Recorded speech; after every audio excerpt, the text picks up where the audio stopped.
Peut-être la fenêtre décalée de Zoom, ça n'a aucun intérêt.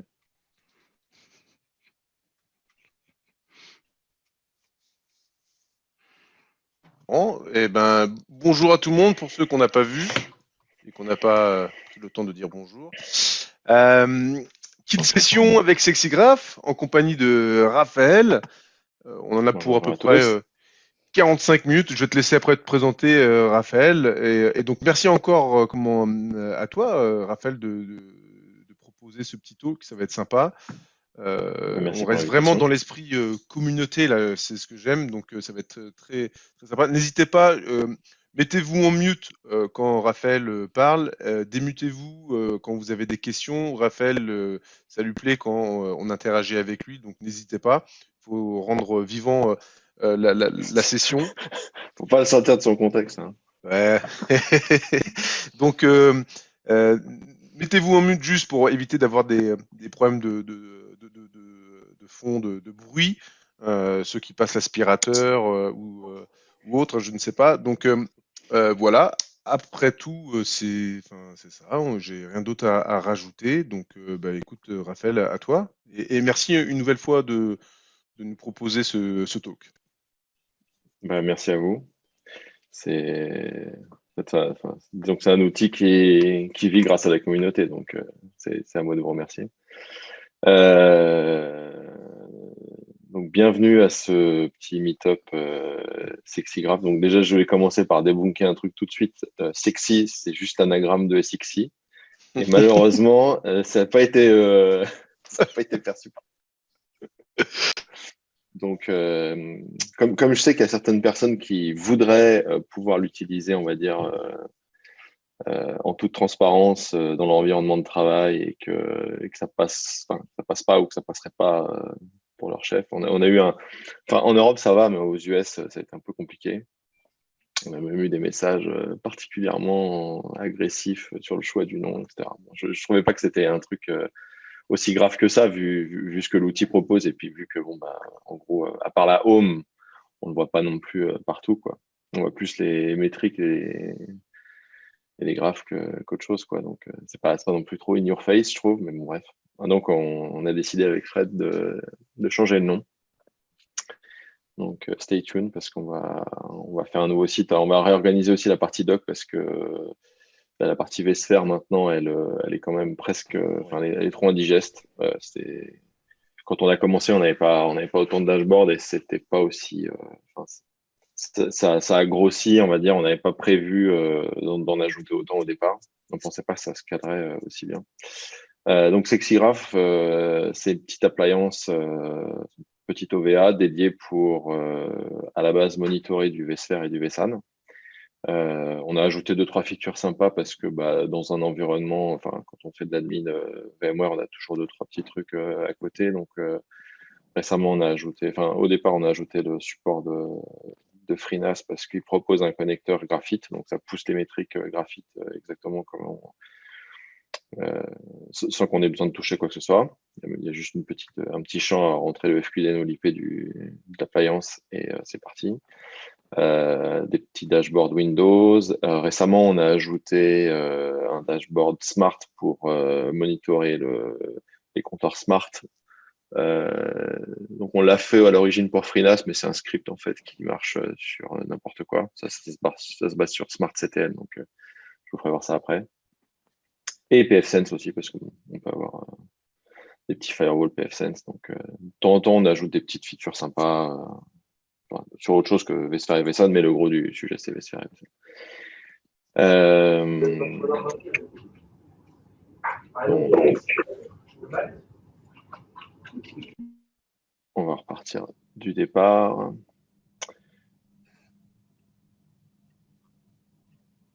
Alors, voilà comment voilà l'architecture un peu de l'appliance. C'est assez simple, c'est l'appliance Linux. Donc, on a changé la base sur la version courante.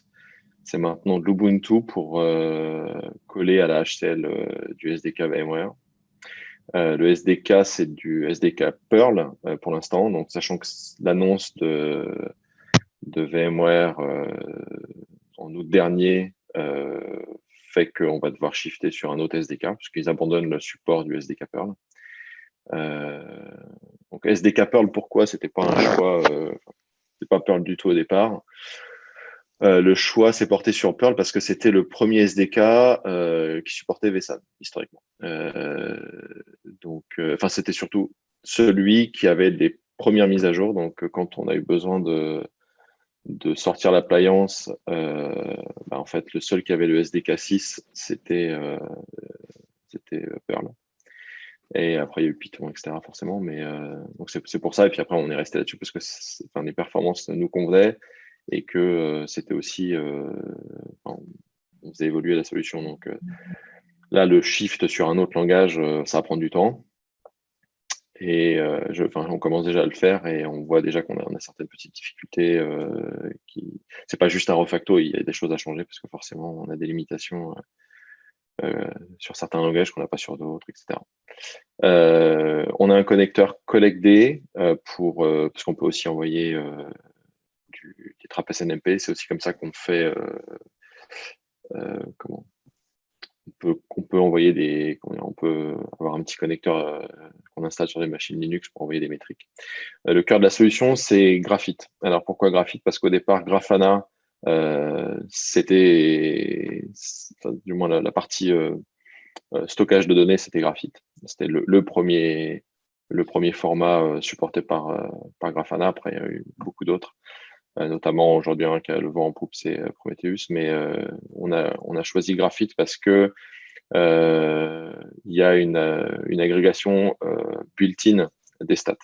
Là où, par exemple, des outils tels que Verops agrègent pas les données, c'est-à-dire qu'on garde la même granularité dans le temps. Alors, c'est bien parce qu'on peut remonter à il y a 6 mois.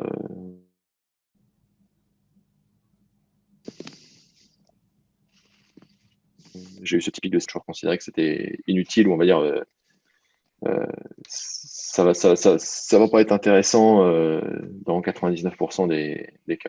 Donc Graphite, exactement pareil que Cacti, a cette agrégation automatique pour définir la granularité dans le temps. Je veux garder 24 heures, 48 heures de granularité toutes les 5 minutes, donc les premières 48 heures. Après, je descends à 10 minutes, 20 minutes, etc. Et ça nous permet de ne pas avoir à gérer ça et en plus d'avoir une consommation stockage très faible. Je vous ferai juste un petit aperçu après. On a un client sur lequel on a mis 60 vCenter, 200 000 VM, et donc on avait une VM qui consommait 60 gigas d'espace. Et on pouvait garder, et les datas en fait étaient prévues pour être conservées 5 ans. Ça, c'est un des avantages entre guillemets de Graphite, c'est que par défaut, l'espace est pré-provisionné et c'est tellement faible qu'on s'en fout complètement. Enfin, du moins, ça n'a pas une importance capitale. Donc, on sait d'avance, on sait que quand on a l'espace et qu'on ajoute un connecteur, par exemple, sur un vCenter, l'espace consommé va pas changer. Ça, c'est assez... Bon, à part si on rajoute des VM et des clusters, mais je veux dire, l'espace consommé sur ce qu'on a actuellement va pas changer.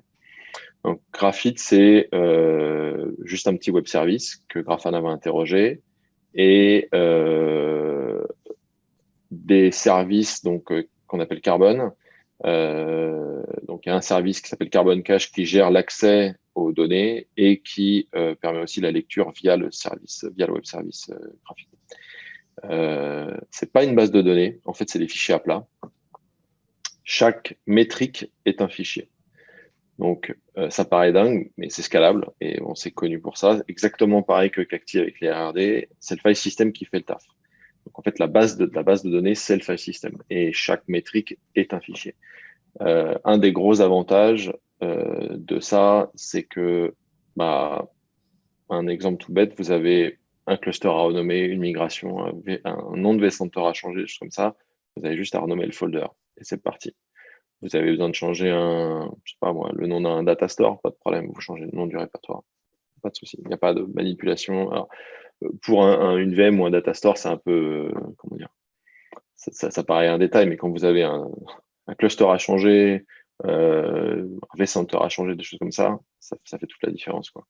Et vous pouvez en fait manipuler les fichiers, vous pouvez accéder à l'arborescence via le file system. je vous ferai une petite démo après. C'est un chemin dans le file system et vous retrouvez l'arborescence des données. Donc, on l'a organisé de façon très simple, vCenter, Data Center, Cluster, VM. Donc, vous reconnaissez tout de suite le nom de votre infra, le nom de vos composants, etc. Grafana, étant donné qu'on n'a pas une tonne de dashboard, on a gardé la base SQLite, donc ça fait correctement le taf. De toute façon, en fait, nos dashboards, c'est du JSON qui est importé au moment du démarrage de Grafana et c'est léger, donc il n'y a pas besoin, parce qu'il y a d'autres formats de base supportés, mais ce n'est pas nécessaire. En tout cas, pour notre usage, pas nécessaire. Donc, on a tout. L'avantage aussi du package, c'est qu'on a tout sur une seule VM. Je vous parlais de tout à l'heure du client là, qui avait 60 vCenter. Lui, juste pour vous donner un aperçu, voilà, les 60 vCenter, ça polait. Alors, il y en avait dans le monde entier, hein, une partie aux US, une partie en Europe, une partie en Asie. Les 60 vCenter, ils polaient en à peu près moins de 3 minutes, quoi. D'une seule VM. Ça, c'est un aperçu de son infra VROPS, donc des VM avec 24 vCPU, 128 GB de RAM, je sais pas combien de Tera de disque, etc. Enfin, c'était énorme. Il avait une infra VROPS monstrueuse qu'il était obligé de couper en trois parce que ça tenait pas la charge sinon. Nous, on avait une VM, 32 vCPU, 64 GB de RAM à la base, et on l'a bumpé à 128 parce que l'équipe stockage nous a dit ta VM, ta base trop, elle fait 20 000 IOPS, fais un truc. Donc, ce qu'on a fait, en fait, on a monté juste un petit RAM FS et en fait, on a mis ça c'est aussi un truc super pratique là-dessus pour Graphite. On a déplacé l'arborescence Graphite dans le RAM FS plutôt que ce soit dans le file system et on avait un petit rsync tous les soirs pour conserver les données au cas où. Donc au pire, on perdait, on va dire, 24 heures de données si la VM elle redémarrait en plein milieu de la journée. Mais je veux dire, l'avantage, c'est qu'au lieu de tabasser la baie, on tabassait la RAM, ça, on s'en fout. Donc voilà. Quand on a fait ce screenshot-là, on avait plus de 200 000 VM, 210 000 VM, 7000 ESX, 60 vCenter, la quantité il y a 1000 clusters, plus de 20 000 data stores. Ouais, c'est un truc monstrueux. Et ça tenait sur une seule VM. Donc ça, j'ai trouvé ça énorme. La seule modification qu'on a eu besoin de faire, et ça en fait on l'a intégré comment dire, à la release actuelle, c'est que, comme je vous ai dit, en fait, Graphite, il y a plusieurs sous-composants. Alors ceux-là, ils sont pointillés, Graphite, Carbon Relay et Carbon Aggregator, parce qu'ils sont facultatifs. À la base, un service Carbon Cache suffit. Et le problème, en fait, c'est que quand on tapait des gros dashboards qui interrogeaient toute l'infrastructure, donc en gros qui browsaient une grosse partie du file system, le composant Carbon Cache, il était un peu floudé. Et à l'origine, donc c'est un WSGI qui est porté par Apache et il y a un timeout par défaut. Donc si ça dépassait X secondes, ça timeoutait et on avait rien dans le dashboard. Donc plutôt que de pousser ce timeout, en fait, on a doublé, on a mis un deuxième. Mais comment je mets ça aussi. Par contre, en termes d'ergonomie, comment je peux mettre ça sans être insultant? J'ai pas entendu. Je dis pourquoi cela ne fonctionne pas quand on est. Je t'entends pas bien, excuse-moi, vas-y, répète.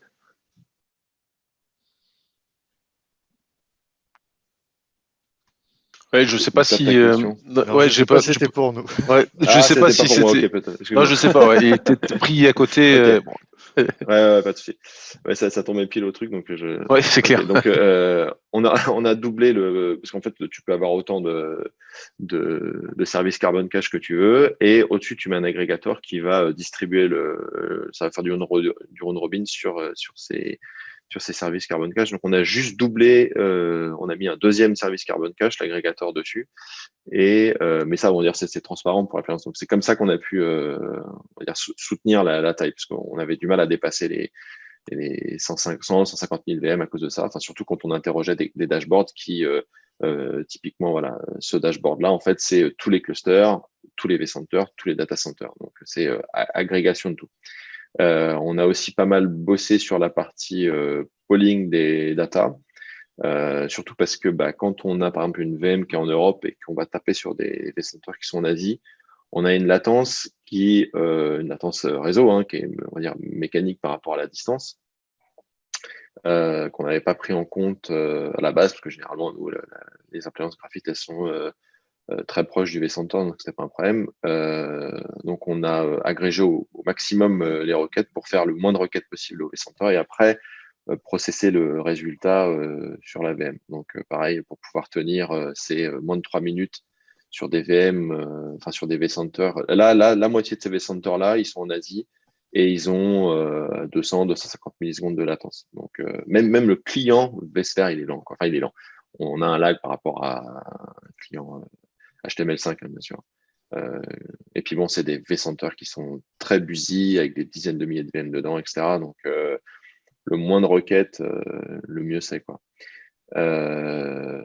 Donc voilà, on a fait un petit travail pour que ce soit scalable. Bon, évidemment, ça va pas concerner 90% des utilisateurs, mais c'était juste pour vous faire voir que en fait, ça scale assez bien. Et on va dire, nous, ce qu'on a constaté, c'est que un vCPU de plus pour deux vCenter, bon, forcément, si c'est des gros vCenter, on va le voir tout de suite quand l'appliance elle est comment dire, un peu saturée. Mais je veux dire, rajouter de la RAM et du CPU, c'est à la portée de tout le monde.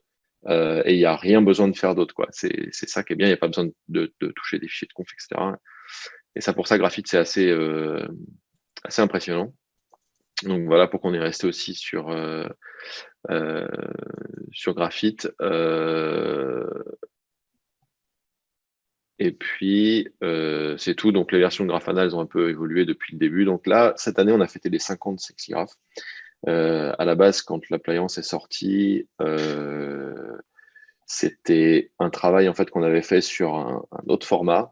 Et quand Grafana a proposé ce qu'ils appellent les templates, donc le nom est complètement hors sujet, mais c'est le fait de pouvoir faire ces petits menus déroulants qui permettent de sélectionner différents vCenter, différents clusters, différentes VM, etc.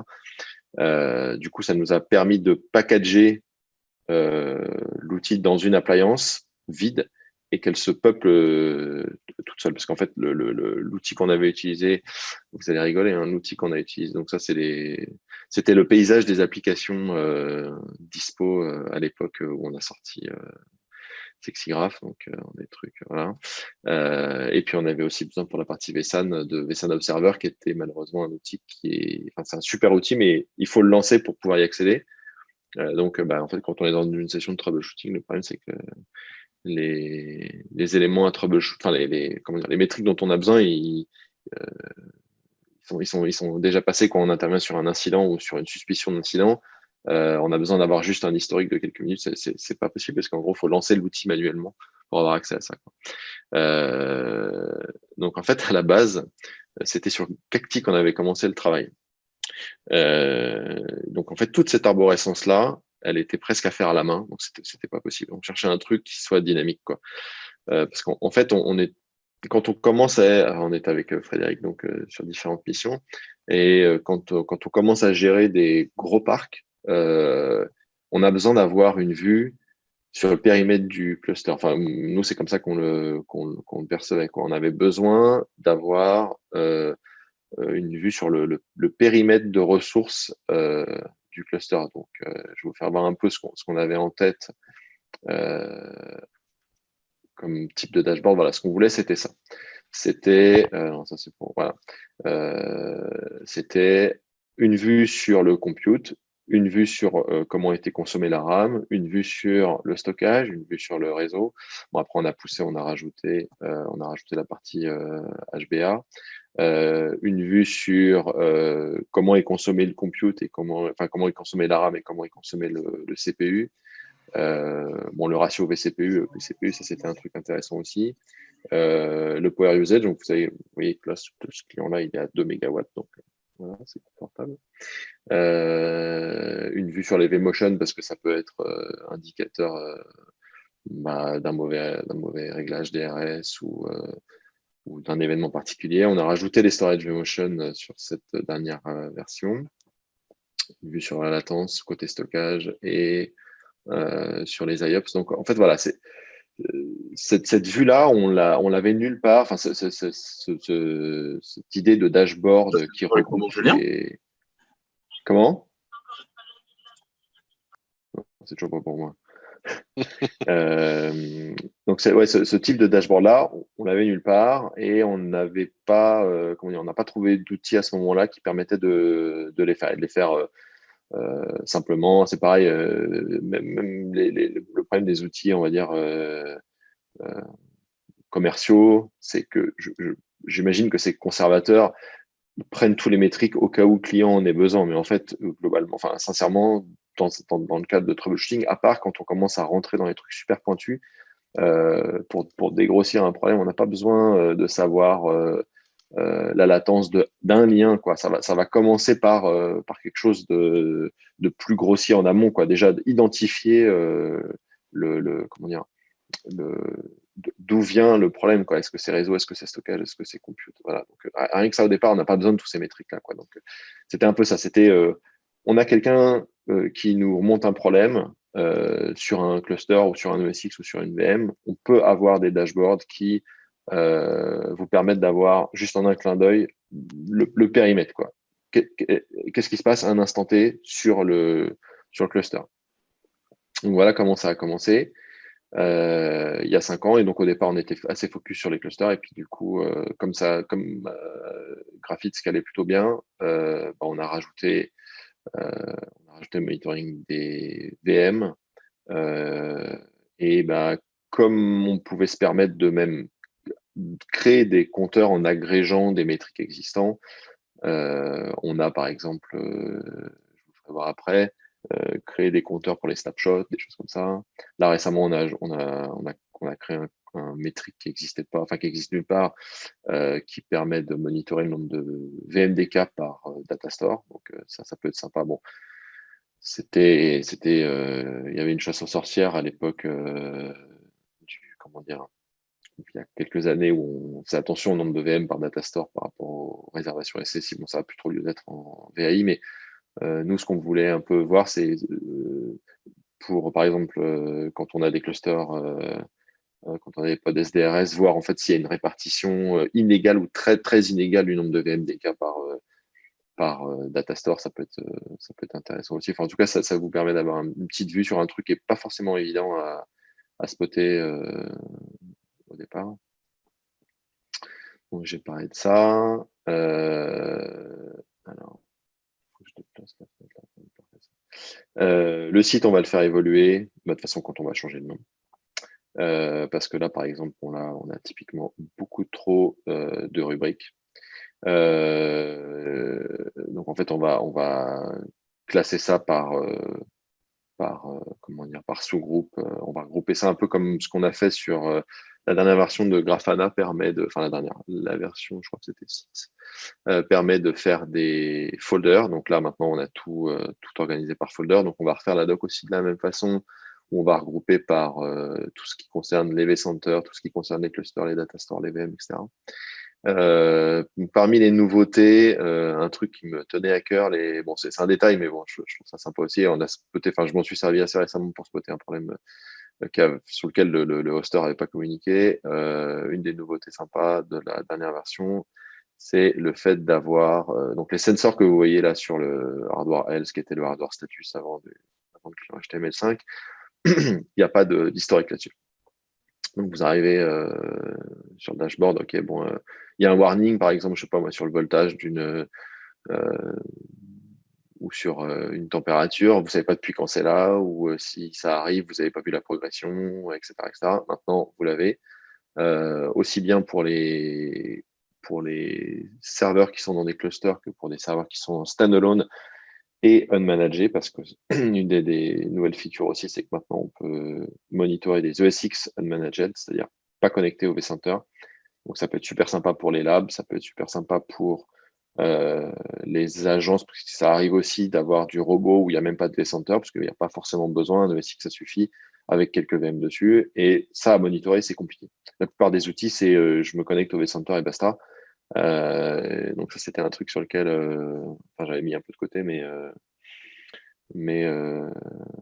c'est un truc que je voulais faire qui me tient à cœur parce que voilà, quand on bosse dans ce domaine-là, on sait qu'on a toujours un ESX, même le lab, tu vois, vous voyez, c'est sympa même de pouvoir monitorer son propre lab, des petits ESX qui sont tout seuls sans vCenter, etc.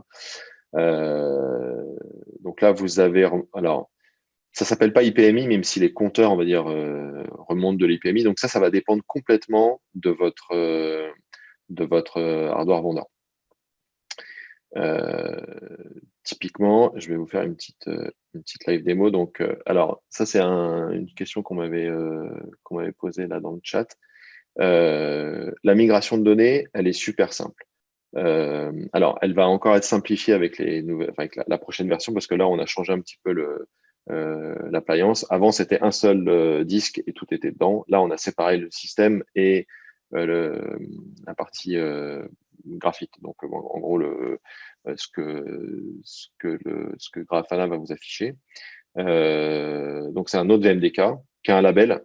Et en fait, quand la VM démarre, elle monte elle monte le file system basé sur le label. Donc, un truc qui est absolument génial. Aujourd'hui, vous avez un client qui vous remonte un problème, mais vous n'avez pas accès à son site où c'est compliqué d'y aller, typiquement à cette période de Covid-là. Il peut pas vous faire une session live parce que c'est, je sais pas moi, c'est compliqué à mettre en place un WebEx ou un Zoom, etc. Vous lui faites déployer une appliance SexyGraph et vous lui demandez juste de vous envoyer le VMDK des datas. Vous déployez une VM SexyGraph vide, vous remplacez le disque de base par le sien et vous aurez la même VM que lui. Donc en fait, là, ce que j'ai fait pour vous faire cette petite démo, j'ai récupéré des datas d'un client, je les ai anonymisés pour pas abuser. Et vous allez voir. Alors, c'est des datas qui ont quelques semaines, donc en fait, on ne les voit pas sur les dernières 24 heures. Donc là, sur les dernières 24 heures, enfin sur les datas courantes, c'est mon vCenter de là. Mais si je remonte par exemple à il y a 6 mois, on va avoir toutes ces données à lui. Voilà. Alors que cette VM-là, elle n'a jamais vu son infra, quoi. Et donc, je peux descendre sur un cluster si ça me chante, boum, voilà. Donc j'ai ces données sur 6 mois. Pour troubleshooter, c'est de la balle. Parce qu'en gros, vous n'avez même pas besoin de dire allez, cliquez là. Envoyez-moi le VMDK et ça suffit. Moi, je peux troubleshooter dans mon coin. Si je peux intervenir, excuse-moi. Vas-y. Ouais, j'ai essayé hier de faire l'import en fait en générant de bundle. J'ai installé la nouvelle OVA et en fait j'ai eu un message qui m'a dit que l'import n'était pas possible parce que conflit entre la F et la G en fait. Donc j'ai été un peu surpris. F et la G. Les deux versions. Non, il n'y a pas de conflit. Comment ça, la F et la G ? Alors, envoie-moi un mail ou fais-moi une issue sur GitHub, je regarderai, mais il n'y a pas de. Le principe, c'est tu génères un dump qui te génère une ISO, tu donnes l'ISO, tu montes l'ISO sur la nouvelle VM et t'importes. Mais ça a eu un message, bon, vas-y, envoie-le-moi parce que j'ai regardé ça. Donc le principe aujourd'hui, c'est ça. Je remercie d'ailleurs une personne qui m'a remonté une issue sur quand on a une archive de plus de 4 gigs. Bon, plus de 4 gigs, j'ai regardé, c'est déjà 25 ou 30 000 VM, donc ça ne va pas forcément concerner 100% des gens. La prochaine étape, ce sera carrément changer de VMDK, quoi. Vous déployez une nouvelle VM, vous switchez de VMDK et c'est tout. Je pense que, on va voir comment ça se passe, mais c'est parce que là, le problème, c'est que le temps de génération de ce dump, ça continue à poler, c'est des datas que vous allez conserver, récupérer ce fichier, le monter sur une nouvelle VM, ça peut prendre un temps, je trouve, qui est assez précieux, surtout quand on veut garder ces métriques-là. Alors que juste déplacer un VMDK, ça c'est facile, on éteint une VM, on la rallume une autre avec le VMDK raccroché. Ce que je voulais vous faire voir, voilà, c'était l'histoire du hardware sensor. Donc je vais juste vous choisir des clusters. Là, il y a, je crois, 500 clusters, comme ça, des clusters radar. Vous allez voir, là, il y a fan power, system board, température. Donc, je ne sais pas ce que c'est comme type de hardware, mais si j'en prends complètement un autre, voilà, donc c'est pareil. Voilà, là, j'ai fan, odor, power et system board, il n'y a rien. Alors là, on peut deviner que, comme là, on a du vide sur power et system board, ça veut dire que c'est pas le même hardware dans le cluster. Voilà, là, il y en a et là, il n'y en a pas. Donc ça, on va dire, c'est une petite limitation, entre guillemets, de Grafana. C'est-à-dire que quand vous utilisez le système de template, forcément, si vous avez des items qui n'ont pas de données, il y aura quand même le graphe affiché, mais vide, parce que il y a un des items qu'on a. Mais bon, Donc, ce que vous allez avoir d'affiché, ça va complètement dépendre du hardware vendor. Mais l'avantage, c'est que, j'en sais rien, moi, si on va essayer de spotter un truc sympa, vous voyez, si la température, elle a évolué à un moment, voilà, vous pouvez savoir exactement quand ça s'est passé. Bon, là, c'est pas super franc. Mais j'ai trouvé ça sympa d'historiser ça. Bon, là, par exemple, je pense que c'est qu'un type de hardware, mais il n'y a que la température. Donc, c'est plutôt basique. Je crois que même du super micro, ils ont plus que ça. Donc, ça dépend où ça peut être du vieux matériel. On va revenir sur. J'ai fermé la fenêtre.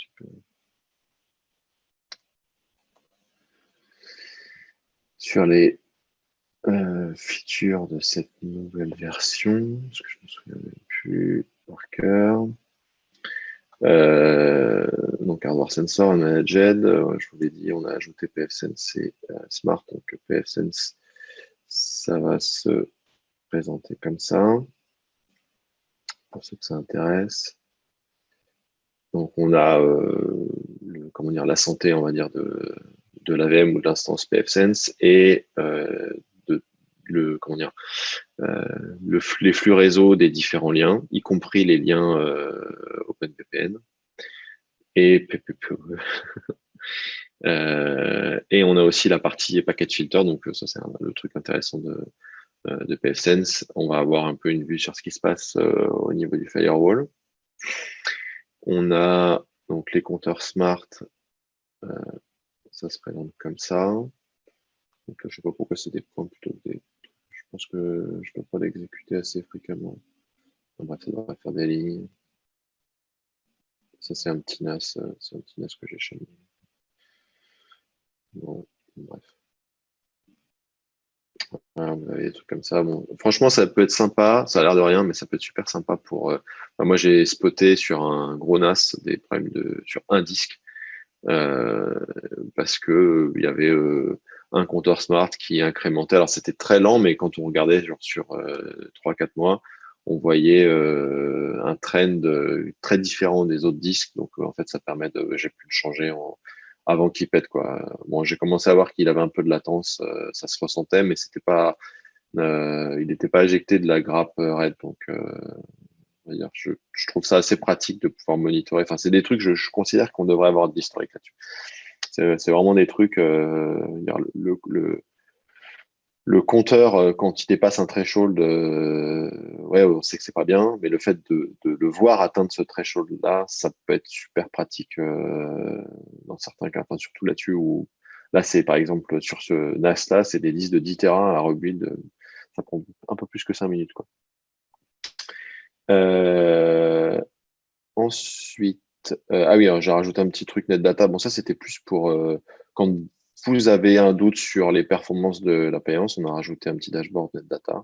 Bon, c'est un reverse proxy qui écoute sur le NetData local. Donc, vous avez un peu tout, mais l'avantage, c'est que c'est du temps réel de chez temps réel, hein. C'est une granularité de une ou 2 secondes, je crois.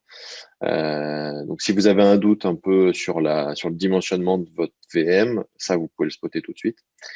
Ou sur même sur les capacités du stockage à encaisser ce que vous avez mis. Parce que mine de rien, quand vous avez, je sais pas moi, une dizaine de vCenter, ça bombarde pas mal, hein, parce que alors on a groupé aussi, c'est un truc sur lequel j'ai pas mal bossé.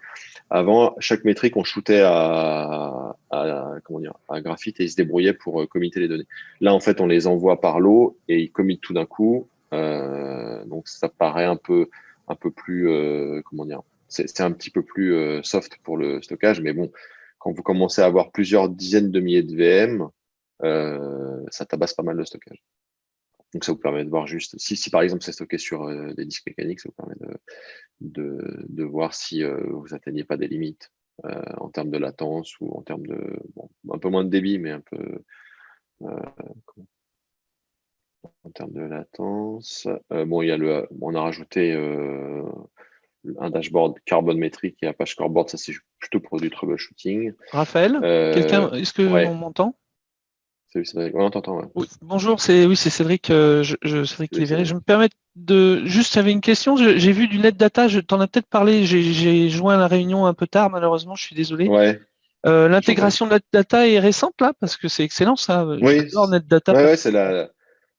Ouais, mais alors NetData là, oui, c'est sur la release qu'on a sortie là. Et comment il y a ça un se mois. passe l'intégration en 2 minutes? C'est-à-dire que. T'as rien à faire. T'as un Ok. dashboard et en gros, t'as un démon NetData qui est démarré automatiquement. Mais en fait, comme je disais, c'est pour monitorer l'AVM. C'est pour Ah, ok. identifier C'est au niveau un VM. Ok. Je bottleneck pensais que de l'AVM. c'était. Oui, oui, Ok, oui, oui. d'accord. Ok. Non. Bah après, tu peux très bien rajouter des. Si par exemple, tu as du. Bon, c'est pas fait pour ça. Enfin, ça n'a pas été pensé Du pour ça, mais si pfSense tu veux par exemple. rajouter. Ben, en fait, non, on a un dashboard de pfSense là maintenant. Tu l'as pas vu? Peut-être Oui, parce que alors tu es arrivé tu, après. tu l'as montré tout à l'heure, mais Ouais. par contre, il n'y a Mais pas c'est pas du NetData dessus, troubleshooting temps quoi. réel. Oui, c'est Non, il n'y vrai. a pas de NetData. Mais c'était pour historiser, c'est plutôt pour historiser. Enfin, moi, ce qui m'intéressait, c'était la partie package filter pour le Oui, ok. firewall et la progression, enfin, du moins la consommation des liens, quoi. Oui, très bien. C'est pour avoir un historique. Et puis parce que j'ai du pfSense, j'aime bien pfSense, donc je me suis dit on va mettre un petit On en dashboard a un petit pfSense. peu Alors, aussi. Bien pratique. donc ça Merci. s'appuie. Alors, je t'en prie. Contrairement à, c'est pas le Sexigraph qui pôle les data, c'est pfSense qui les push. Donc il faut juste installer le petit agent Telegraph. De toute façon, c'est documenté, ça y a pas de problème. Et faire un tout petit peu de conf.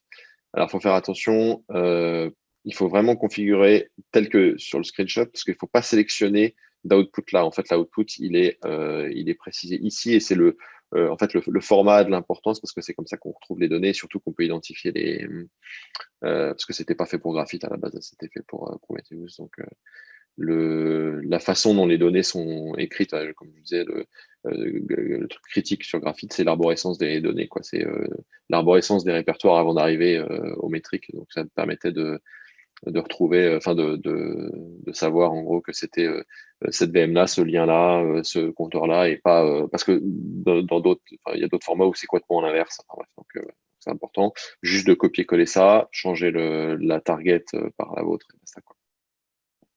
Parce que de toute façon, votre VM pfSense, votre VM Sexigraph, elle écoute sur le connecteur graphite, donc vous pouvez lui envoyer ce que vous voulez en graphite, il n'y a pas de problème. Qu'est-ce qu'on a d'autre sur cette nouvelle version? Je suis désolé, je regarde le chat vite fait. Ouais, c'est simple et rapide. À la base, c'est un peu ce qu'on voulait, quoi. Fred et moi, on est des gros feignants. Et quand on arrive chez des clients, on aime bien faire un petit audit ou des trucs comme ça. Et puis même, enfin, je veux dire, c'est des trucs maintenant, c'est des trucs acquis, quoi. On préfère passer du temps sur du troubleshooting, mais pas sur créer un dashboard pour avoir une vue sur des métriques qu'on connaît. Enfin, je veux dire, donc déployer une appliance comme ça, avoir un compte en read-only et mettre un vCenter et des V6, c'est à la portée de tout le monde. Vous laissez mijoter ça, on va dire minimum 1 heure pour avoir un petit peu d'historique. Et puis après, maintenant, sincèrement, avec l'expérience, vous m'affichez comment dire, un dashboard comme ça sur un cluster. Je peux vous dire ce qui va, ce qui va pas, ce que c'est comme type de stockage, ce qu'il y a comme VM, si c'est du VDI ou pas.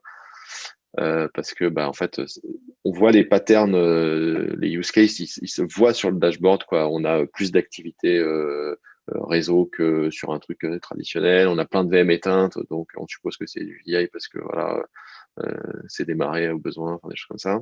Alors on a rajouté le VM IO8. Donc en fait, ce compteur-là, il est intéressant. Je vais le faire voir en live parce que alors, en fait, je me suis dit je vais pas le faire parce que je vais vous faire une démo live, mais au final j'aurais dû.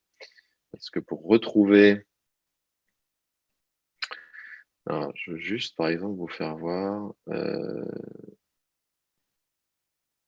on va dire, un cluster sur lequel il pourrait y avoir un problème.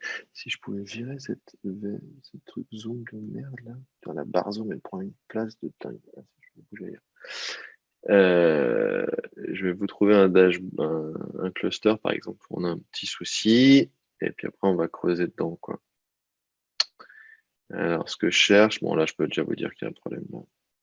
Alors, c'est un truc intéressant aussi sur Grafana. Si vous voulez juste isoler un compteur ou deux, vous avez juste à cliquer sur le compteur en question, faire un shift et cliquer sur un deuxième et vous avez les deux. Bon, là, il y a un écart énorme un écart important entre la demande et l'usage. Je suis sûr que les VM qui sont dans ce cluster-là, elles doivent avoir la latence quelque part. Et je vais juste on va essayer de trouver un cluster avec quelques milliers de VM pour que ça soit un peu stylé. Ouais, bon, ça ira. Ouais, bon, là, il y a un bon écart. Donc, par exemple, aussi, on a le power usage là par ESX. Alors, si on affiche le dashboard All Cluster ou All Cluster Superstat, on aura les consommations par cluster. Là, on les a par ESX. Un truc qui peut être intéressant aussi, on l'a séparé parce que c'était pas lisible quand c'était ensemble, c'était les compteurs DRS. En fait, ces compteurs-là vous permettent. L'unité n'a aucune importance. Ce qui est l'importance, c'est l'écart entre les valeurs. Quand on a un écart important entre deux valeurs, c'est-à-dire entre deux ESX, c'est que DRS considère qu'il y a il y a un manque de balance. Enfin, cet ESX là ne dessert pas. Là, on voit, c'est assez proche. C'est-à-dire que DRS considère que tous les ESX participent bien à la distribution des ressources, donc CPU et mémoire. Quand vous avez un ESX qui sort du lot, c'est qu'il participe pas bien, qu'il y a un problème dessus, ou un truc tout bête, hein, vous allez voir. S'il est à 10 000, c'est qu'il est en maintenance. Donc là, par exemple, celui-là, il est en maintenance un certain temps, on peut le voir. Et on peut le voir ici parce que le total, ça, c'est la quantité de ressources disponibles dans le cluster, quel que soit l'état du serveur, connecté, déconnecté. Et l'effectif, c'est qu'est-ce qu'il y a réellement à disposition des VM. Donc, on voit qu'ici, qu'il y a un petit creux, ça veut dire qu'il y a un ou plusieurs ESX qui ont été en maintenance à ce moment-là. Donc, ça, par exemple, voilà, il y en avait qu'un qui était à 10 000 au niveau du fairness. Mais ça vous permet de spotter soit des serveurs qui ne délivrent pas les perfs, soit des serveurs qui ont été oubliés en maintenance, des choses comme ça, sans même avoir à regarder dans la console s'il est effectivement en maintenance ou pas. Ou voilà, par exemple, là je vois, ça sent les migrations ou ça sent le patching, par exemple, parce que vous avez un cycle de mise en maintenance, etc. Ça vous permet de voir en gros ce qui s'est passé sur l'infra sans même regarder les events, etc. Enfin, c'est super rapide à identifier un comportement, ajout de data store, extraction de data store. Ah, aussi, c'est un truc que je voulais vous faire voir. Peut-être. Voilà. Ce client-là nous a fait confiance depuis le départ. Enfin, il nous a fait confiance, je dis ça comme si c'était. Ça fait 5 ans. Voilà, on a 5 ans de stats là. Et ça prend quelques mégaoctets. Hein. Ce client-là, il a du vSAN. Donc, en fait, un truc intéressant, c'est qu'on voit par exemple que il y a eu une période où il a rajouté du compute ici, mais il a aussi rajouté du stockage. On a vraiment utilisé tout de vSAN à ce moment-là. C'est-à-dire que voilà, là, on a juste de l'ajout de stockage, et là, on a de l'ajout de compute et de stockage.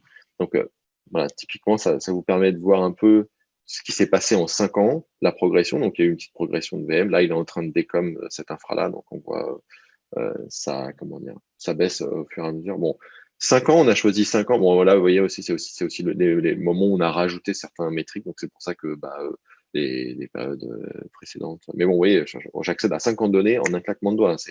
C'est ça aussi la beauté de Graphite, quoi. Il n'y a pas des stades de latence et d'IOPS parce que pour vSAN, c'est pas des compteurs qui sont disponibles. Il faut aller directement sur la partie vSAN. Donc là, par exemple, on voit, il y a eu beaucoup de spike au niveau du fairness, donc c'est mise en maintenance fréquente, etc. Et en l'occurrence, effectivement, il y a eu souvent des mises en maintenance, patching, etc. Le trend de vMotion, ça peut être important parce que ça vous permet aussi parfois d'identifier s'il y a trop de VM sur le cluster ou si DRS est trop agressif ou si pour une raison X ou Y, il y a trop de vMotion. Un truc tout bête, ça peut être trop de vCPU par corps, par exemple. Donc en gros, DRS se bat pour délivrer la demande. Et du coup, moi j'ai perdu le cluster où j'étais pour faire une petite c'était notre shooting. Voilà. Et là, il y a quand même 60 000 VM sur cette appliance-là et ça bronche pas, quoi.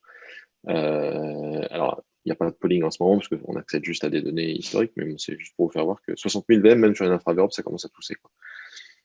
Donc là, il y a un écart important entre la demande et l'usage. Alors le problème, c'est que du coup, j'ai pas le vCenter, donc je vais plutôt, parce qu'après, si je veux vous faire un petit troubleshoot de VM pour vous faire avoir un top N, je crois que j'ai eu de la chance. En fait, j'ai choisi le vCenter au pif. Ok, donc bon, ce qui est intéressant aussi, c'est que vous avez toutes les infos dans les URL, donc ça pour manipuler les, même pour faire vos scripts ou des trucs comme ça. Parce que typiquement, un truc intéressant aussi de Grafana, c'est que ça, vous pouvez l'exporter. Et il y a un renderer en PNG, donc n'importe quel graphe, vous pouvez l'exporter en PNG. Donc ça, c'est par exemple des choses que vous pouvez scripter pour faire un render dans des pages statiques. Donc là, ça, c'est un PNG, ça. C'est une image. Moi, ça m'est arrivé pour des reports de me faire un petit script qui va, en fait, l'URL, elle est là. Donc, c'est assez simple. Vous avez juste, on va dire, l'OTANT à passer. Donc, ça, c'est tout bête. Il y a un système de token que vous pouvez intégrer à la requête. Et vous pouvez générer un report hebdomadaire qui génère des PNG. Comme ça, vous n'avez même pas besoin de donner l'accès à l'appliance. Mais dans le report, vous aurez exactement ça. Alors, les graphes que vous aurez choisis, etc. Bon, je crois qu'il y a une feature d'export des dashboards complets, mais c'est accessible, comme on en parlait avec nous-mêmes au départ, c'est accessible que pour la version Enterprise. Donc, je trouve ça un peu dommage de la part de l'équipe de Grafana. Donc là, on va copier-coller juste le nom du vCenter pour pas galérer à retrouver le cluster dans les VM. Ah ouais, je sais pas si, au cas où les gens savent pas, il y a l'offline inventory. Donc, en parallèle du polling des métriques, on pôle aussi les informations classiques pour avoir un inventaire offline. L'avantage, c'est que si votre vCenter il est down, déjà, c'est plus facile à retrouver. Si vous avez beaucoup de VM, en gros, vous pouvez les retrouver comme ça. Et vous cliquez sur la VM, vous vous retrouvez sur le dashboard de la VM avec conso CPU, RAM, stockage, snapshot, latence, overcommit, donc balloon compress, etc. Pareil, si vous cliquez sur la partie cluster, ça vous amène sur le dashboard du cluster. Ça, c'est assez pratique quand vous avez plusieurs vCenter, par exemple, parce qu'un truc qui agrège les vCenter, j'en connais pas. Et surtout qui vous permet ensuite de rebondir sur les stats, j'en connais encore moins. À part ça. Donc voilà. On va choisir donc. Donc maintenant, on a tout rangé, donc par cluster data store E6. Donc le top N, ça c'était un truc un peu marrant qu'on avait voulu faire pour voir identifier les VM qui tabassent sur un cluster en question. Donc là, on était sur. Alors bon, évidemment, comme le cluster il est anonymisé, c'est une horreur pour le retrouver, mais bon, après, quand vous connaissez votre infra, vous avez juste à taper le nom du cluster ici et c'est bon. Là, c'est juste que, comme je voulais pas divulguer les infos du client, on va mettre 90 jours. Donc là, ça fait un top N, donc par défaut, c'est 10. Comme je vous disais, là, sur ce cluster-là, je spot un écart entre la demande et l'usage. C'est-à-dire que les VM, elles n'ont pas ce qu'elles demandent au niveau CPU. Et je peux vous dire, forcément, il y a de la latence. Voilà. Ouais, en pourcentage de latence, un CPU latency qui dépasse 3, pour du VDI, c'est un gros problème. Pour du serveur, ça peut aller 5, c'est un problème. Donc là, on a des VM qui ont 15%, c'est énorme, énorme. C'est monstrueux. Alors, vous voyez, pas de CPU ready, parce qu'en gros, physiquement, on peut délivrer comment dire, on peut délivrer le compute, quoi. Enfin, genre, le hardware est capable, il est pas floudé, quoi. CPU weight, bon, on a un petit pic ici, mais ça n'a rien à voir avec ce qu'on peut remarquer là.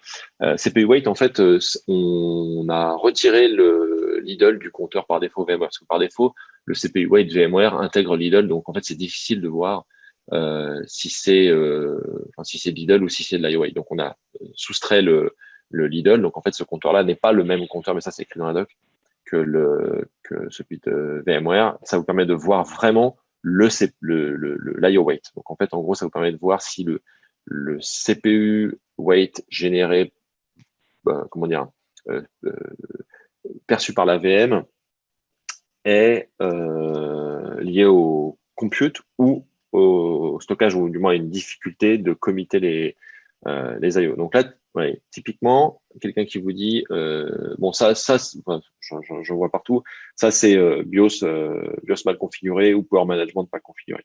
Ça, c'est un grand classique. Après, il y en a qui l'assument parce qu'en termes de consommation, ça réduit un peu. Donc là, par exemple, si on revient sur le dashboard du cluster, si demain le client il décide de passer ce cluster-là en max power, éventuellement même à Island BIOS et tout foutre à fond, la demande, enfin du moins l'usage va atteindre la demande. Donc là, toutes les VM sont contentes, mais il y aura un petit bump au niveau power usage. Et ça, vous pourrez facilement le constater. Mais franchement, de ce que j'ai pu voir, à très très grande échelle, ça peut avoir un impact financier et même sur les PDU, sur la salle, etc. Mais faut vraiment y aller, faut vraiment avoir des centaines de clusters à échanger, changer ces settings-là sur tous ces clusters-là pour en arriver là. Parce que sinon... Mais bon, ça typiquement sur du VDI, c'est le problème numéro 1, quoi. C'est mauvaise gestion du power management. Donc ça, c'est très facile à spotter avec des dashboards comme ça. Et donc ça, ce dashboard-là vous permet de voir aussi. J'ai une petite question. Ce dashboard-là, est-ce que tu l'aurais sur la VM aussi? Est-ce que ça serait possible de l'avoir sur l'offline inventory ou ailleurs?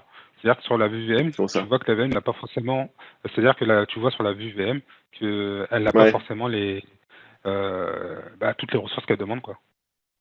Bah tu l'as, là. Enfin, je veux dire, la latence CPU, c'est ce que ça veut dire. Ouais, mais est-ce que... C'est la VM, ça. Ouais, mais... Ah, ok, d'accord. Ah oui, effectivement, j'avais pas vu le... ok. Vu que c'est anonymisé, j'avais pas fait le lien. Ça, c'est... Okay. Voilà, oui, ça c'est le cluster. Donc quand on fait un deep dive, on va dire là j'ai pris un top end parce que ça fait des graphes jolis et tout, mais ce que je voulais vous faire voir c'était la partie CPU latency quoi. Donc ça. Okay, parfait. Attends, pourquoi il me fait du blanc là?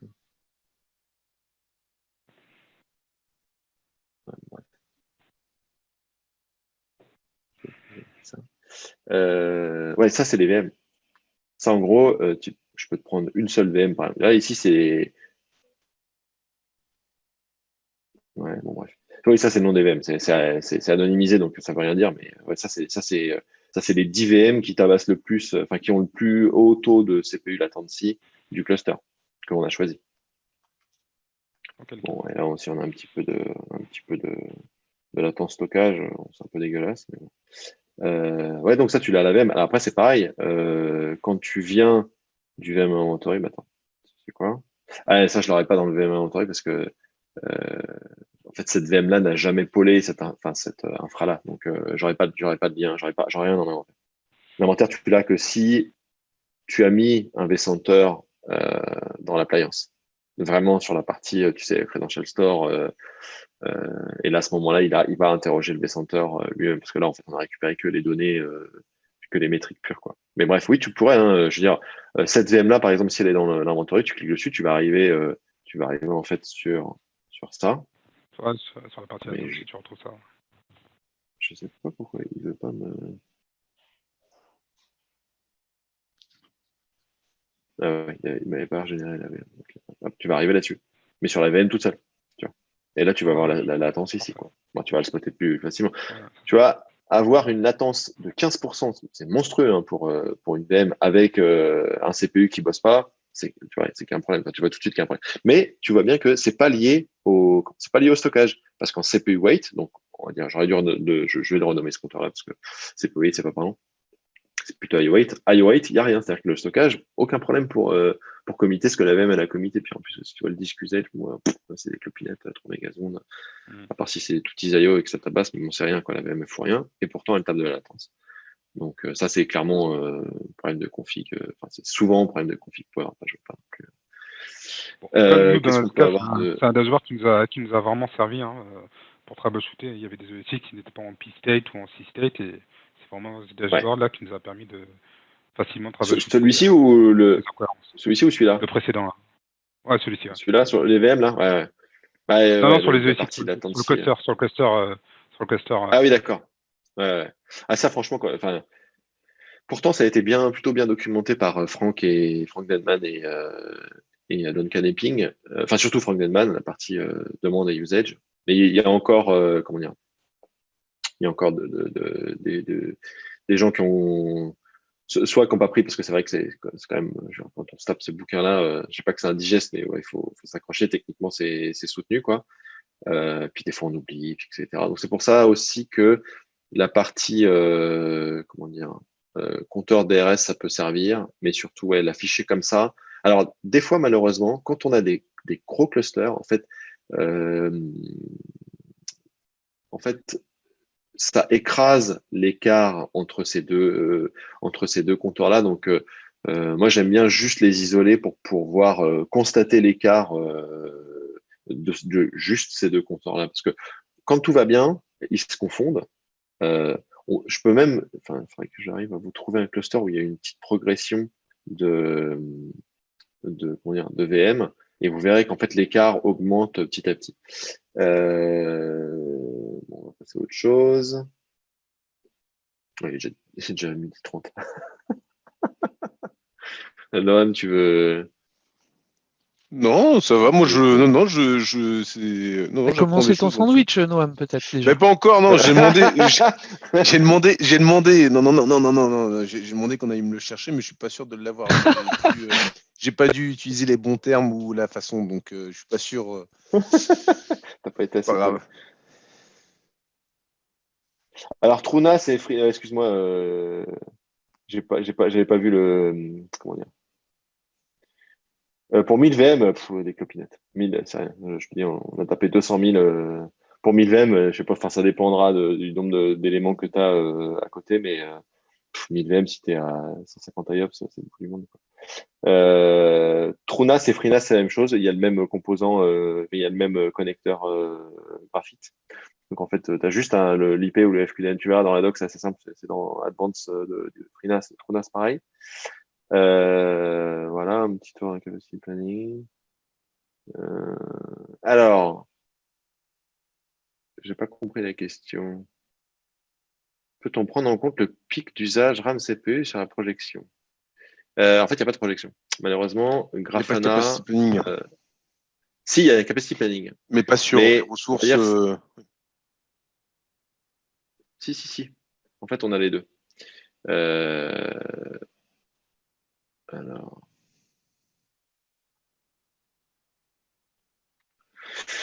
Ouais, je vais faire ça. Ça, c'est simple, ça. Donc là, on a le compute et là, on a le stockage. Donc ça, en fait, c'est la projection du nombre de VM restantes, donc en violet.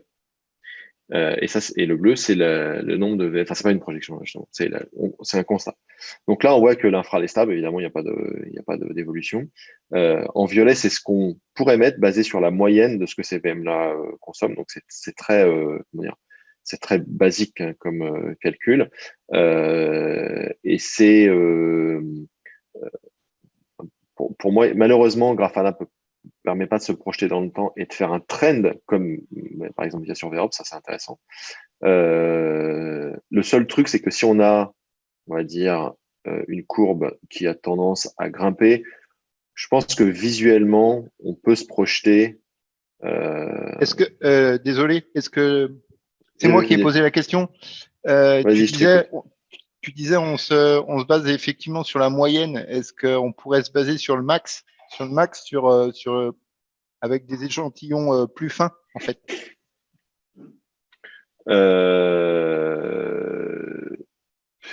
En fait, le problème, si tu veux, c'est que ouais. Parce que du coup, une moyenne, ça donne pas une visibilité assez fine de ce qui nous reste comme ressources.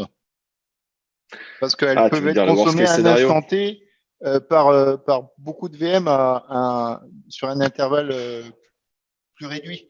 Si je me fais comprendre. Ouais, si, je comprends ce que tu veux dire. Alors, ça va être compliqué. Je sais pas pourquoi il refuse de me faire les views là. Bref. Là, en fait, le truc, si tu veux, c'est ce que tu me dis là. Ça peut être intéressant si tu comment dire. Enfin, ton max à un moment quand tes VM elles vont.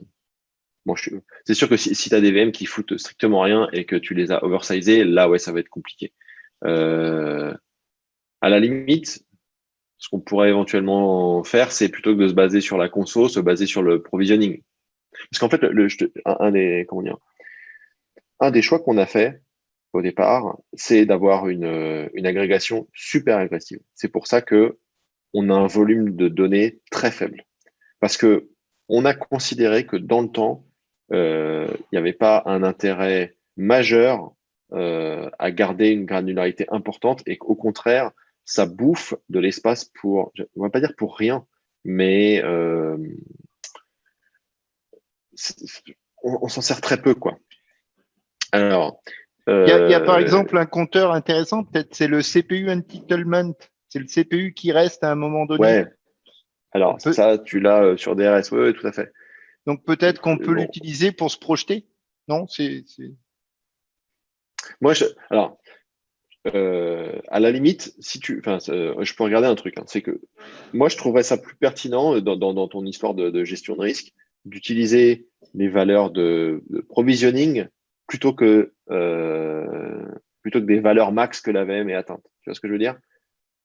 Se projeter sur si toutes les VM consommaient tout ce que je leur donne. On peut essayer ça. En fait, ce que je voulais te dire, si tu veux, c'est que dans le temps, malheureusement, la façon dont on a géré l'agrégation des données, on va avoir des métriques qui vont être lissées. Donc en fait, tes max, si la VM elle n'est pas tout le temps au max, ils vont être arrondis, lissés et tout. Et donc, ce qui fait qu'en fait, ton trend, il va pas être aussi franc que si on se basait sur une vraie valeur max qui était gardée. Là, ce qu'on garde, c'est une valeur moyenne. Et encore, c'est une moyenne d'une médiane. Donc, c'est un petit peu sur la fourchette haute. Mais bon, si tu veux, c'est pour te donner une idée du trend quand même, quoi. Quand tu regardes sur plusieurs semaines, je veux dire, Jonathan, il l'a bien vu. On faisait des projections sur certains clusters. Tu le vois, la consommation, quoi. C'est dommage que je puisse pas vous prendre. Je suis assez d'accord. Je vais essayer de vous choper des clusters où ça parle.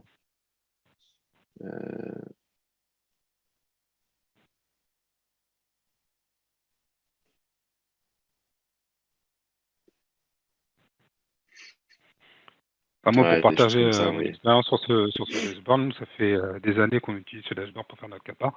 On a aussi une équipe CAPA qui fait leur dashboard, leur capacity planning de leur côté, et on n'a jamais été en risque. Hein. Nous, on s'est toujours basé sur ce dashboard-là pour faire nos CAPA planning et pour investir lorsqu'on devait investir. Là, tu vois le trend quand même. Et, on a toujours été en phase avec ce que pouvait faire l'autre équipe CAPA planning de leur côté, avec du Sentil 99, etc. quoi. Ça, c'est un truc très bonne expérience. D'accord. Merci beaucoup. Merci. Alors, il y a aussi un truc que j'ai rajouté ici, il y a le scale. C'est-à-dire, en fait, tu peux mettre un facteur, typiquement, c'est un scale en pourcentage. Donc, par exemple, un cluster, tu veux forcément te garder une marge de sécurité, genre, je veux pouvoir perdre un ou deux hosts et quand même conserver ton capacity planning. Donc, si par exemple, alors, malheureusement, c'est qu'un facteur. Donc, en fait, je peux pas dire un host en moins. Parce que forcément, il faut que ce soit une opération mathématique sur un truc, entre guillemets, inconnu, quoi. Si c'est un cluster de 10 ou 20 ou 30, moins 1, ça va pas du tout faire pareil. Donc, j'ai mis 2-3 trucs, mais tu peux taper toi-même ton facteur. Typiquement, quand tu es dans une situation thread cluster, tu veux que voilà. Là, par exemple, si je suis en stretch, je sais que là, je suis en risque, c'est clair. Si je dois avoir une bascule de site, c'est mort. L'autre site, il va être, c'est mort. Il va être en contrainte de ressources. Mais si, par exemple, je dis, je veux perdre. Ce qu'il y a, c'est que le scale, moi aussi, j'utilise l'appli depuis longtemps. Hein. C'est que merci. on observe qu'en fait, qu'avec les processeurs Xeon 55X d'il y a 5 ans, on peut beaucoup moins consolider qu'un processeur Gold d'aujourd'hui, tu vois. Bien sûr, bien sûr. Mais là, tu as le nombre de corps qui rentre direct en ligne de compte, tu vois. Et donc, oui, mais pas que. Il y a plus de corps, mais c'est des machins où on peut effectivement plus consolider, plus performant. Donc du coup, c'est ça la difficulté, c'est d'adapter le scale en fonction du type de cluster qu'on a, jusqu'où on peut aller avec un Xeon Silver ou un Xeon Gold. Ça, je t'avoue, le scale, en fait, le problème, c'est que sur ce type de dashboard, j'ai pas pu faire autre chose qu'un facteur pour diminuer le nombre de ressources disponibles. Parce que c'est à toi, on va dire, en fonction du nombre de hosts que tu as dans ton cluster. Je sais que c'est chiant et c'est pour ça que, par exemple, ça, c'était une suggestion de Jonathan, de mettre le nombre de hosts en affichage ici pour qu'on sache que tu as 21 hosts dans ce cluster-là. Les VCP aussi, enfin voilà, tout ça, là, toutes ces petites infos en bas, c'était Jonathan qui m'a donné l'idée de mettre ça parce qu'effectivement, il a eu tout à fait raison. On a besoin de cette info-là sans être obligé de retourner dans le client pour voir le nombre de hosts du cluster et ajuster le scale pour dire, OK, bon, un host ou 2 hosts en moins, ça fait combien en pourcentage? Je sais que c'est un compte, c'est chiant, mais malheureusement, dans l'état actuel des choses, c'est difficile de faire autrement. Pour des clusters stretch, c'est super, hein, c'est 0,5 ou on va dire 0,6 si tu veux être, 0,6 si tu veux être un peu agressif sur la contention au cas de bascule. Mais ce que je peux faire, c'est regarder ce que ça donnerait, si ça t'intéresse, sur des ressources provisionnées plutôt que consommées. Ouais, très bien. Parce que ça, ton worst case scénario, quoi. Après, je pense que ce serait facile à intégrer ici. Je vais regarder. Après, bon, l'idée aussi, c'était un truc basique. Hein, c'est la moyenne des VM, la conso moyenne de la VM rapportée au nombre de VM, etc. Quand tu es sur un cluster, ça se lisse assez bien. En fait, à la limite, et même ça, c'est un peu hypocrite parce que c'est DRS qui va te compenser le fait que sur un host, ça pourrait coincer, quoi. Mais bon, dans le temps, il est censé lisser le truc, quoi.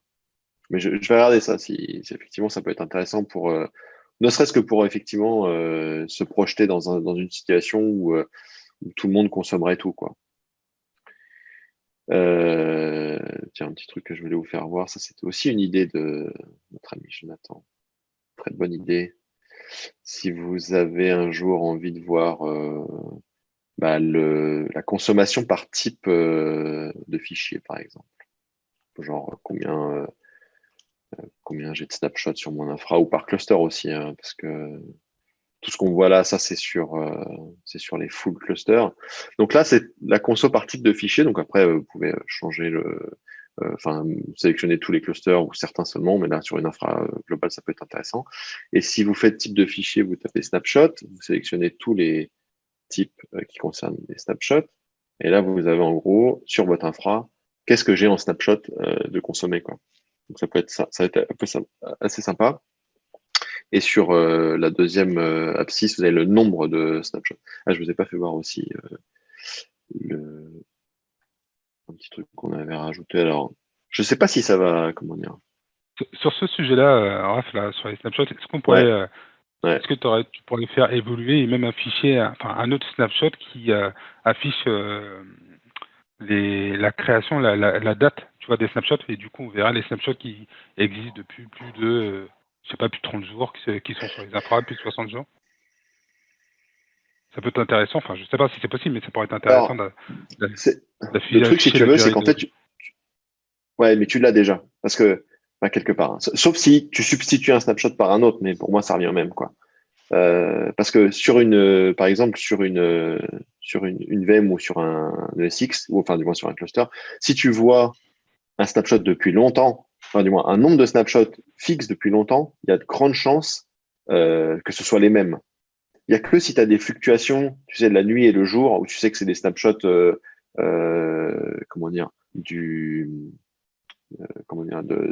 liés à un truc de backup la nuit, tu vois.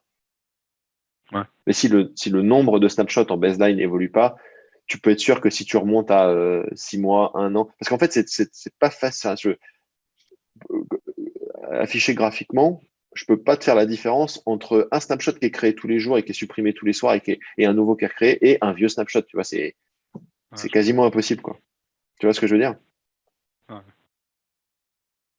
Après, je te dis, hein, sur une infra, enfin, si tu vois un dash avec toujours le même nombre de snapshots et pas de fluctuation tous les jours ou tous les week-ends, par exemple, il y a de grandes chances que ce soit les mêmes, quoi.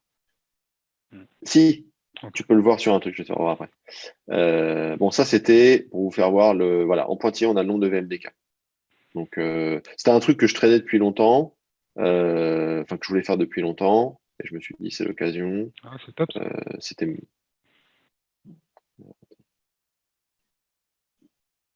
Donc ça, ce dashboard-là, pour ceux qui ne le connaissent pas, c'est pas lié au Data Store Cluster. Hein. C'est vous choisissez un cluster et ça vous agrège. Donc ça, c'est une vue de tous les data stores agrégés. Et après, en dessous, vous avez les data stores individuellement. Donc le petit pointillé, c'est sympa pour voir quand il y a des mouvements de. Bon, ça sent SDRS à plein nez. Hein. Vu le nombre de VMDK, ça bouge à fond.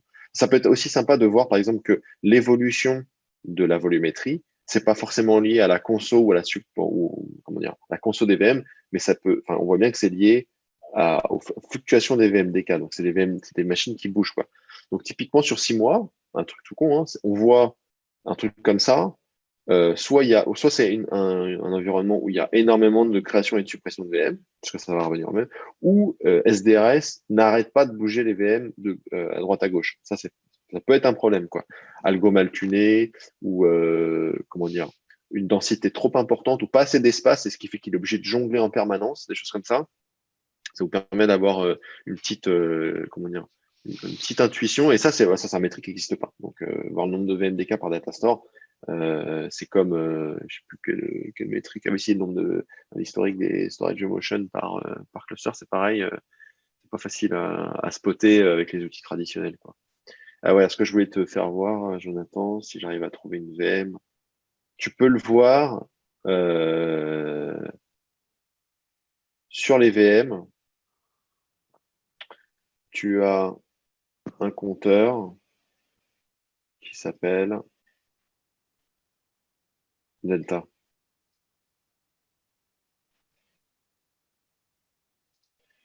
Bon, évidemment, je suis des VM qui n'ont pas de Delta. Super. Je vais essayer de en trouver. Et en fait, tu vois l'âge du snapshot parce qu'il grossit. Tu vas voir. Ouais, il a peut-être choisi beaucoup de noms. Bon, là, il y a des dizaines de milliers de VM dans la liste. Hein. Vous voyez à quelle vitesse ça compute. Hein. Ça me bluffe. Pas de Delta, super. Bon, bref, faudrait que je t'en trouve avec des. Ça va faire un peu comme ça si tu veux. Tu vois, ça va grimper. Là, ça va faire des trucs comme ça. Bon, t'as le uncommitted, ça c'est des VM aussi, un truc comme ça. Mais tu vois, le delta, en fait, il va. Le delta, ouais. Tu vois ce que je veux dire? Si c'est toujours le même snapshot, il va faire qu'augmenter et ça va toujours être le même compteur. Et s'il fait que des petits crochets comme ça et qu'il y a du vide entre eux, c'est un snapshot qui est créé et supprimé tous les jours. Par exemple, typiquement, comment dire, un truc de backup, quoi. Attends. Normalement, sur cette infra-là, il y a des backups.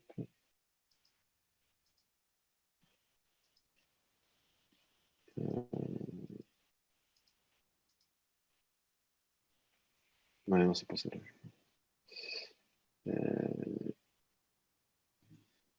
Là-dessus.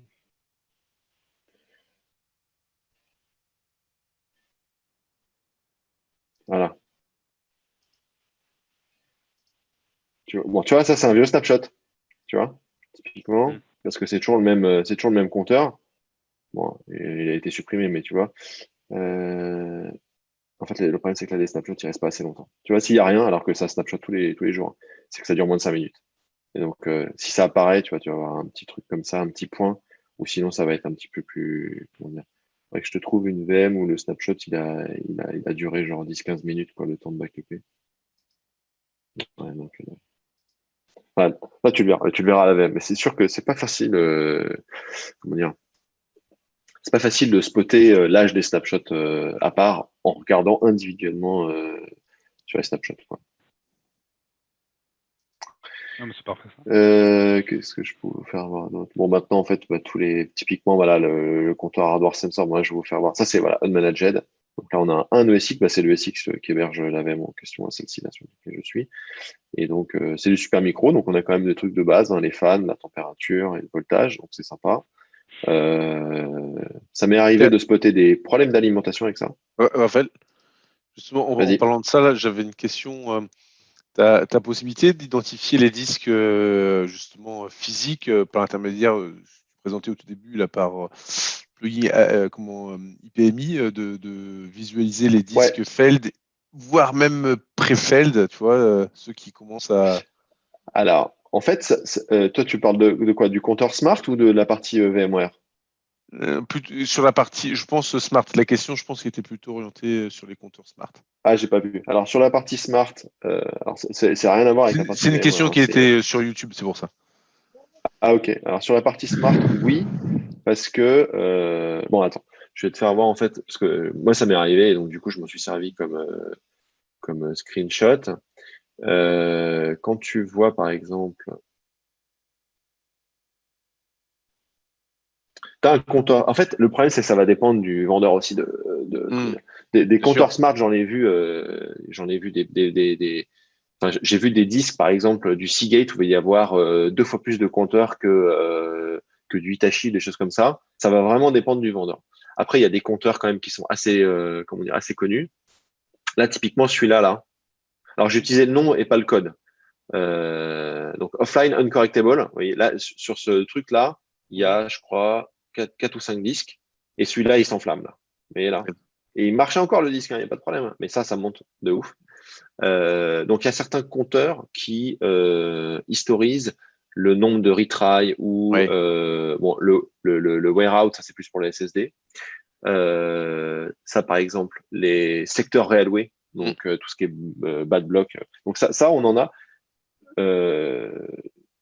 avec un peu de chance. Bon, normalement, ça doit remonter, mais malheureusement, j'ai déjà vu des cas où, enfin, non, il y a toujours un compteur. Après, il y a pas un compteur qui soit, comment dire, le même sur tous les cross vendors, mais vous aurez forcément un compteur dans le lot qui va vous indiquer, que même sans savoir le nom du compteur, visuellement, là, j'y connais strictement rien, par exemple, je vois qu'il y a un problème sur ce disque-là.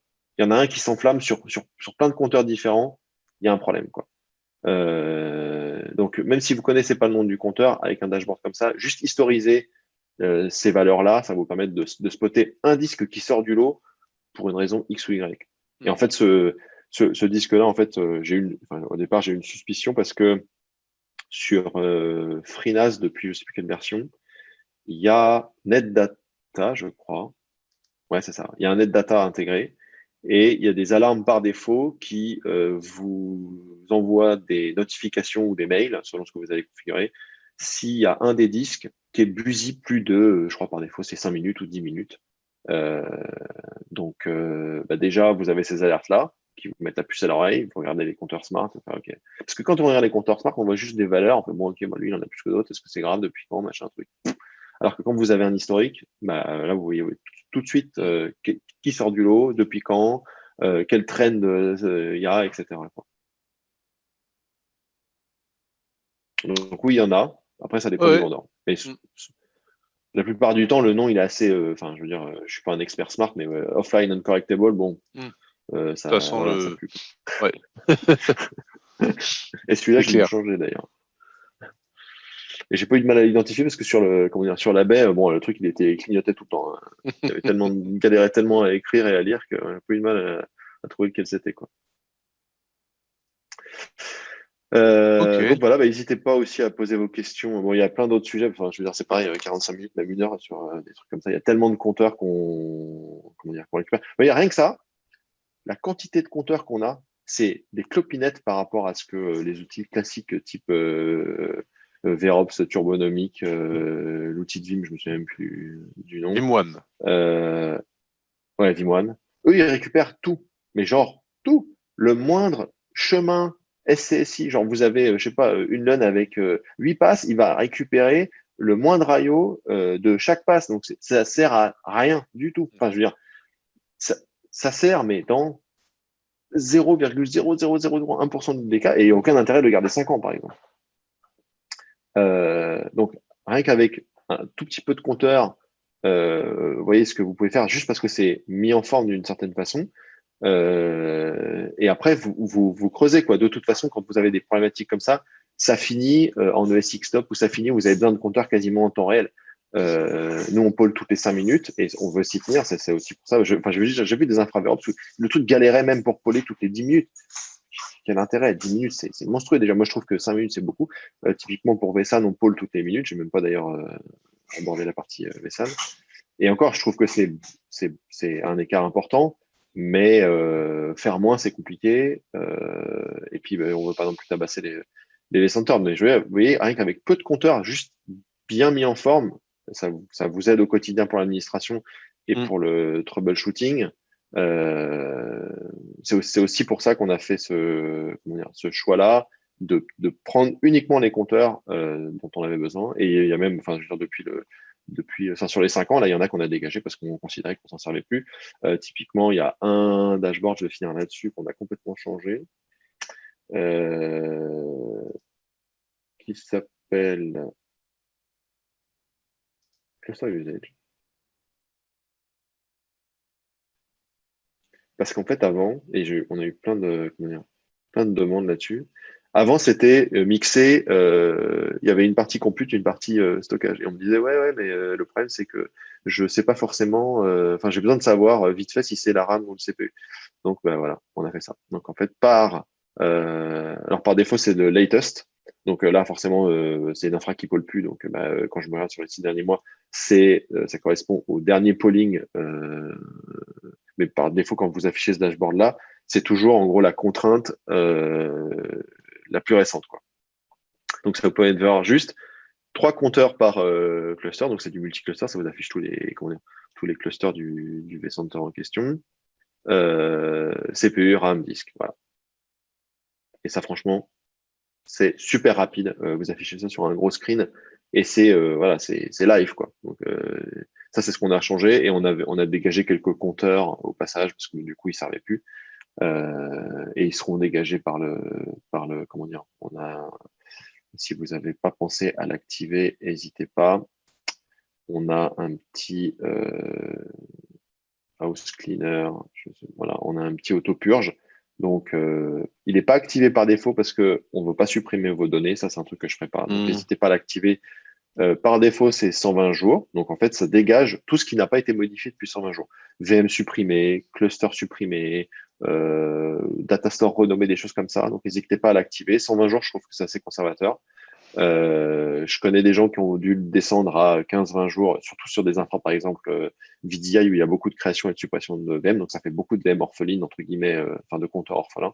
Il ne faut pas hésiter à l'activer, même si ça consomme pas grand-chose, mais quand même. Surtout, ça va alourdir la génération des listes quand vous allez vouloir sélectionner des VM ou des clusters pour afficher des compteurs. Donc, n'hésitez pas à l'activer. Et si vous avez besoin de faire une purge ponctuelle suite à, je sais pas moi, une grosse migration, vous avez dégagé un cluster d'une infra et vous avez créé sur une autre, on fait une petite purge ponctuelle. Ça fait la même chose que ça, sauf que ça attend pas l'échéance, quoi. Cool. N'hésitez pas à lire la doc du site. Ça, c'est documenté. Raphaël, ça me fait penser. Ce que tu disais, c'est vrai qu'on a, enfin, en tout cas, tu n'as pas trop abordé la partie vSAN. Ça mériterait justement qu'on se fasse une petite. Exactement, c'est ce que j'allais te proposer. C'est toi qui m'as tendu la perche. Et donc, je la prends. Et donc, du coup, en effet, on fait une session spéciale vSAN que sur vSAN et ça pourrait être super intéressant. Il y a pas mal de monde aujourd'hui dans la communauté là, qui ont du vSAN. Et il y en a qui le. Mais surtout, un truc pour moi qui est très important, c'est que vSAN Observer, c'était vraiment l'outil ultime. Moi, c'est déprécated, même si c'est toujours utilisable. C'était l'outil ultime pour pouvoir voir quel layer vSAN potentiellement avait un problème ou induisait de la latence ou pour le troubleshooting. Et ça n'existe pas dans le client. Je sais même pas dans VROP si tu peux avoir accès aux 3 layers. Mais surtout maintenant avec HCI Mesh où potentiellement tu peux consommer du stockage ailleurs que sur ton propre cluster. Ça, c'est un truc. Voilà, c'est aussi pour ça qu'on a fait SexyGraph. C'était parce qu'on voulait en fait juste vSAN Observer avec de l'historique, quoi. C'était tout à fait. Moi, c'est comme ça que j'ai utilisé les premières fois. C'était ça, ouais, tout à fait. Ouais, non, mais attends. C'est intestable, quoi. Alors, on a du travail à faire sur la partie vSAN parce qu'on utilise historiquement, il n'y avait pas l'API en 6.0, il n'y avait pas l'API qui existe aujourd'hui qui permet de récupérer les métriques. Donc, en fait, on utilisait une API non documentée qui était utilisée par vSAN Observer. Et le problème, c'est qu'en fait, elle interroge host par host. On ne peut pas récupérer. Donc, quand on a une grosse infra, ça peut poser problème parce qu'on peut dépasser la minute de polling, quoi. Donc, une grosse infra. Déjà, rien qu'un cluster avec une trentaine de SX, selon la vitesse, la performance du vCenter, ça peut poser un problème. Mais ça, malheureusement, c'était inhérent à l'API. Et donc ça, on va le shifter on va utiliser la nouvelle API. Donc, il faudra forcément être en vSAN 6.2. Mais bon, aujourd'hui, je vois pas quelqu'un qui resterait sur du vSAN 6.0. Je veux dire, ça marcherait, mais ça serait pas super, quoi. Et donc, ça permettrait de scaler un petit peu mieux sur des infras un petit peu plus grosses. Donc ça, c'est en cours. Donc ouais, avec plaisir. Ouais, on fait ça. On essaie de se planifier ça. On fera ça, je pense, sûrement au retour là, 2021. Là. On se fera ça. D'ici là, j'aurais peut-être avancé, donc ça peut être sympa. Oui. Ça marche. Bon, écoute, merci Raphaël, c'était cool, c'était très sympa, très intéressant. Plaisir. Je pense que il y a eu pas mal, on a eu du monde, hein, on était pratiquement 60 parce qu'entre ceux qui étaient sur YouTube et c'est ceux... cool ça. Ouais, non, c'était très bien. Et là, du coup, on a perdu la moitié là parce qu'on a dépassé et que. Bah oui, mais ça c'est l'heure de déj. Et ouais, c'est ça. Donc, mais c'est bien, c'était intéressant. Désolé d'avoir dérapé. Non, je pense que je pense que ça a fait plaisir à tout le monde. C'était sympa, c'était intéressant, ça a changé comme session en plus. Donc, non, on retient. Je pense que tout. Enfin voilà, j'ai plein de témoins là. On retient tous prochaine session. On fait un deep dive sur vSAN avec Sexigraph et peut-être d'ici là, avec grand plaisir. Peut-être nous faire une annonce sur le prochain nom, le nouveau nom de la solution. Un teasing. Donc, en fait, tout est prêt, quoi. Ah, d'accord. Écoute, peut-être à shifter, ça va être super facile. Le seul truc, c'est que ça m'embête de demander aux gens. En fait, on aurait dû le faire au moment de la nouvelle release, parce que demander aux gens de déployer une nouvelle VM, même si c'est pas une migration de fou. Donc, je préfère le faire au moment où on introduira des nouvelles features, histoire que ça justifie aussi le fait de redéployer une nouvelle machine, quoi. D'accord. Et pourquoi tiens le nom de code là qui fait référence un peu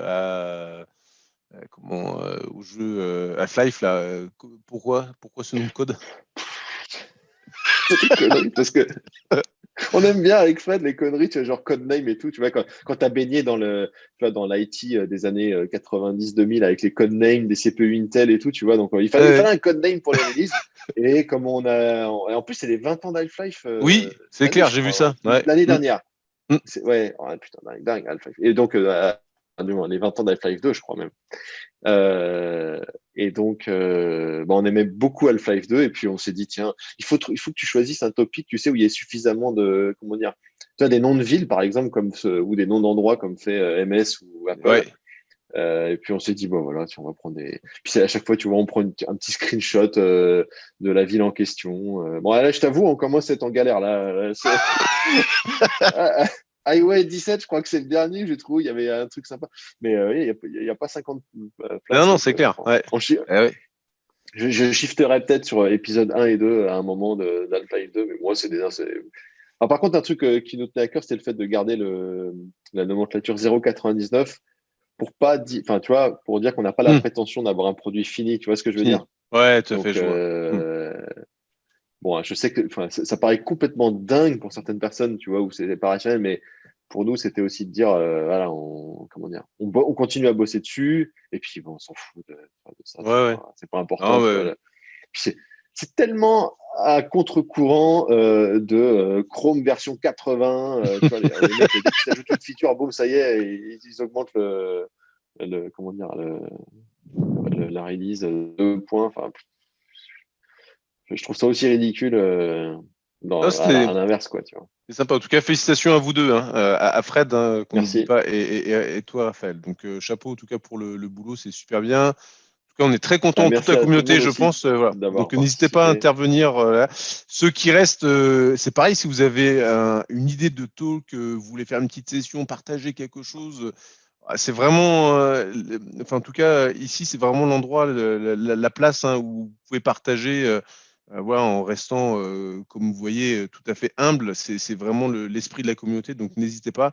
Merci encore, Raphaël, pour cette fin de matinée, et je te dis à bientôt. Merci à vous tous. Voilà, et de toute façon, tu es sur le Slack, donc n'hésitez pas à communiquer sur le Slack, à échanger avec Raphaël. Je suis sûr. Ouais.